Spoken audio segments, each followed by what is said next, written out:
Well, I've earned my living out of writing words, but secretly I've been, it's not an obsession. I really like it so much. And it's instant, with a digital camera, it's instant gratification as well. How did you capture Kathy Freeman in her pyjamas, Ray Martin? She's confession time. Yeah, she's one of my heroes and heroines. And she, her mum, that was taken on a place called Palm Island, which is off Townsville. And it's Australia's, it remains our sort of, our gulag.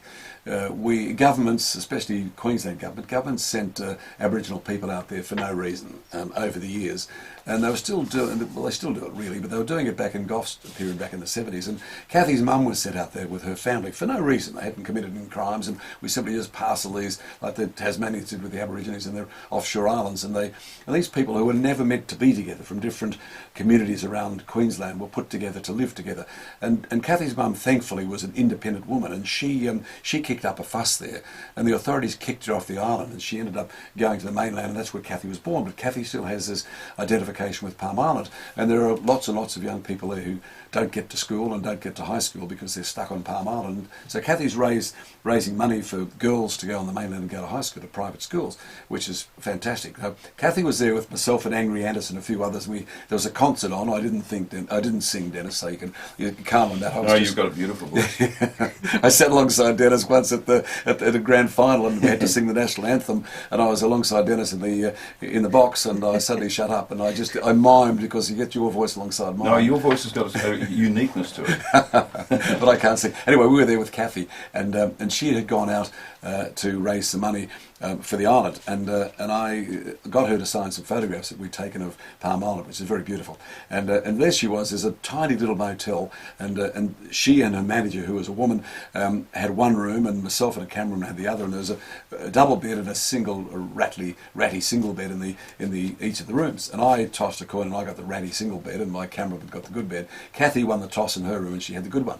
So there she was. What I like about it is that here's the woman who had won the gold medal in Sydney, and was probably the hit of the games, and the pressure, you and I have spoken about the pressure that must have been on Kathy to win that night was just enormous. I mean, she's so tough for a little sparrow of a woman, and so anyway, she was sitting there with a PJs on, with a flannelette striped pyjamas, signing our photos, and I thought, that's Kathy. Here's this wonderful superstar of an athlete, but also so ordinary that she's extraordinary. So I thought, I love the ordinary moment, the smile is Kathy, and she's really the girl next door, who's been, places you and I haven't been in terms of sport.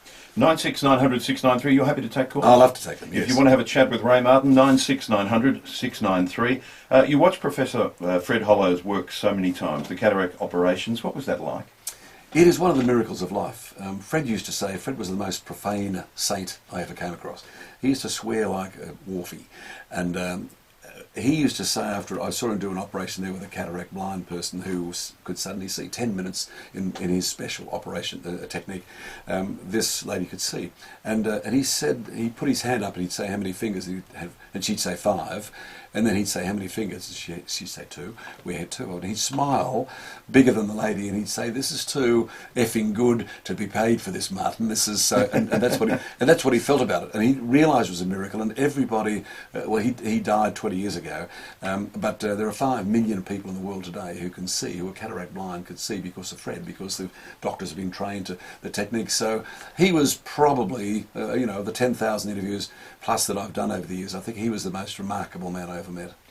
And it must be an incredible feeling to be there, seeing the joy on someone's face when they can suddenly see.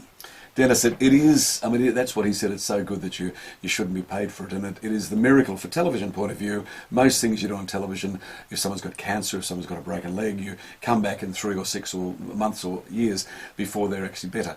In this case, it's instant. You see, the woman and the man can't see, and the next minute, 10 minutes later, they can see. And I've got some others in there. I've got one that I call Beauty and the Beast, and it is this beautiful 19-year-old Nepalese girl, and a young woman, and she had come with her mother, mother who was blind, and to be blind all her life, all the girl's life, and she'd come to be treated by 3 women surgeons in the far west of Nepal, which is the poorest of one of the poorest countries in the world, and this beautiful girl, young girl, had come along, and she's got the red dress on there, and she's behind her is a water buffalo, and that's the beast, the head of the water buffalo, and she had ridden this water buffalo in with a mother in a wooden cart behind on a bed of straw like something out of the Bible, and the mother had been blind for she thought at least 16 years, and 10 minutes for one eye and 15 minutes for the other eye.